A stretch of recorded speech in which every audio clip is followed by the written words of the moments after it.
వాళ్ళకి క్రైస్తవులు కావాలి, వీళ్ళకి ముస్లిమ్స్ కావాలి, నాకు హ్యూమన్స్ కావాలి. ఏ వాదం కావాలి ఈ భూమికి చెప్పు చెప్పు. మానవవాదమా, క్రైస్తవవాదమా, ఇస్లాం వాదమా చెప్పు. మానవవాదమే కావాలి. ఇప్పుడు మొన్న బంగ్లాదేశ్లో హిందువుల్ని ఇంకా చంపుతున్నారు. అక్కడ పనిచేస్తున్నటువంటి టీచర్లని వాళ్ళని వాళ్ళ స్టూడెంట్లే, వాళ్ళు హిందువులు కాబట్టి బలవంతంగా వాళ్ళతో రాజీనామా చేయిచ్చేస్తున్నారు. ఇంకా ఆడ మగ పిల్లల పీచు లేకుండా అందరిని చంపేస్తున్నారు, శవాలు వేలాడి చేసేస్తున్నారు. మానవులంతా ఒకటే అన్నప్పుడు హిందువులను అంత కిరాతకంగా నరికి ఆ పుస్తకం ఒప్పుకోదు, ఆ పుస్తకం ఒప్పుకోదు. నువ్వు ఇదే స్టూడియోకి పిలిచి సిరాజ్తో షఫీతో చెప్పించు, భూమి మీద ఉండడానికి ప్రతి ప్రాణికి హక్కు ఉంది చెప్పించు. అవుదా? నేను నమ్మిన అంత పాటుపడే రాధా మనోహర్ దాస్ గారు బంగ్లాదేశ్లో అంతమంది హిందువులు చనిపోతుంటే ఇంతమంది హిందువులమైన మనమంతా ఎందుకు ఏకం కాలేకపోతున్నారు? మరి ఎలా? వాళ్ళ అన్ని ప్రాణాలు పోతా ఉన్నాయి, అంత కిరాతకంగా చంపేస్తున్నారు. ఎలా మరి ఎలా కాపాడతారు హిందువుల్ని? రేపు అదే పరిస్థితి భారతదేశానికి వస్తే వాడు అనేసాడు కదా, టెకాయిత్ ఆల్రెడీ అనేసాడు. వాడు ఇండియాలో ఉంటూ మళ్ళీ బాబూ, ఈ దేశం ఎప్పుడు విడిపోయినా చెడిపోయినా ఓడిపోయినా తలుపులు బయట నుంచి బద్దలు కొట్టబడలేదు, లోపల నుంచే తెరువబడ్డాయి.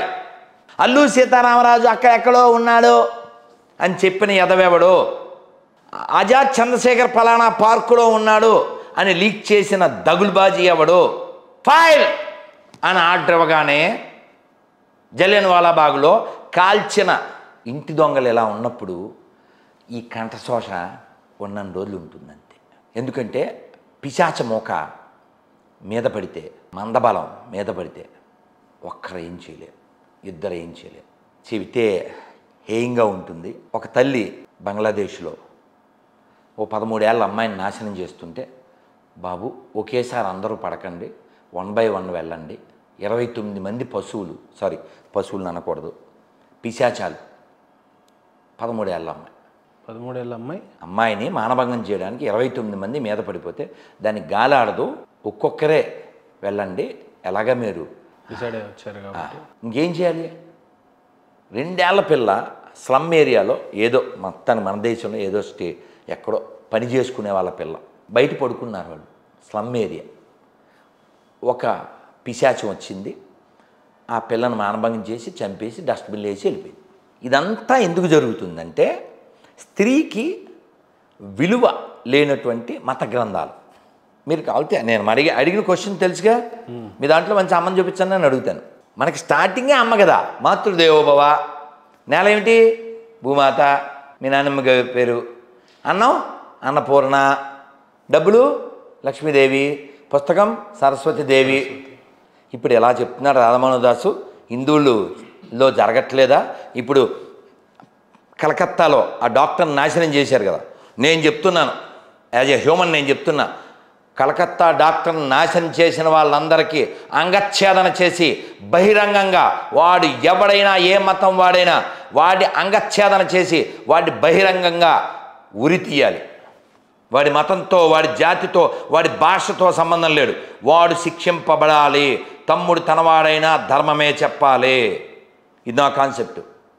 కానీ కొన్ని వీడియోలు చూడు, వాడు నువ్వు ఎన్నన్నా చెయ్యి, మతమే ముఖ్యమని చెప్తాడు. ఇప్పుడు ఏమండి, మనం హిందువుల పండగకి విశేష చెప్పచ్చా అని అడిగాడు ఒకడు, ఓ పిశాచం ఇంకో పెద్ద పిశాచాన్ని అడిగితే అది చెప్పాడు, రేప్ కరో, మర్డర్ కరో, లూటీ కరో, కుచ్ భీ కరో పర్వానై, మన దేవుడు మనకి స్వర్గం ఇచ్చేస్తాడు, కానీ నువ్వు వాళ్ళ పండగకి మాత్రం విషయం చెప్పావా నరకంలో వేసేస్తాడు. వాడు గాడ్ డేట్ సార్. మీరు కావాలితే కాటా పెట్టండి, ఏసు బెటరా దాసు బెటరా అని. నేనే బెటరు, ఎందుకు చెప్పండి? నన్ను నిన్ను తిట్టాడా ఎవరు? ఇప్పుడు ఇంత గౌరవంగా మర్యాద గురించి మాట్లాడుతూ ఇంకా తిట్టాడు. ఎంత మంచి ప్రేమ భాష. నేను వారికి ఏం రిప్లై ఇచ్చాను, అతను విన్నాడు కానీ ఫోన్ చేయడు.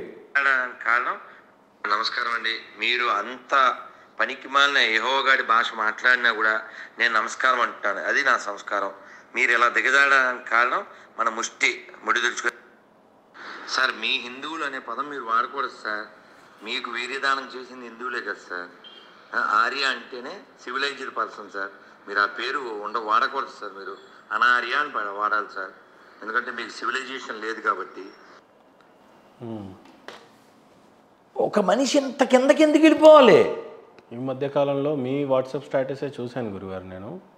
ఓ సందర్భంలో అటు ఇటు లైన్లో అందరు నించొని ఉంటారు, మధ్యలో ముస్లిం సోదరులు అనకూడదు కానీ వందే మాతరం అని అందరూ జై కొడతా ఉంటే, భారత్ మాతకి జై అని కొడతా ఉంటే, ఈ దేశంలో ఉండు సరే నువ్వు దేవుడిని జై శ్రీరామ్ అనకు, ఇవన్నీ అనకు, మేము గౌరవిస్తున్నాం సరే, ఈ దేశంలో ఉన్నప్పుడు ఈ దేశపు జాతీయ జెండా అనేది గౌరవించాలి, జాతీయ గీతం అనేది పాడాలి.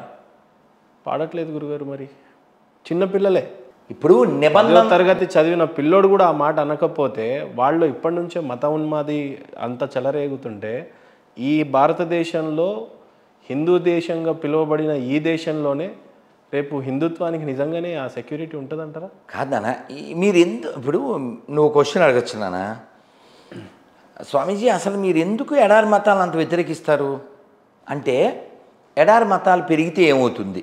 ఇప్పుడు వాడెవడో పనికి మాలిన వాడు అక్కడ ఒక మాజీ ఎంపీ ఉన్నాడు, వాడు ఉండి క్రిస్టియానిటీ పెరిగితే ఏమవుద్ది అన్నాడు.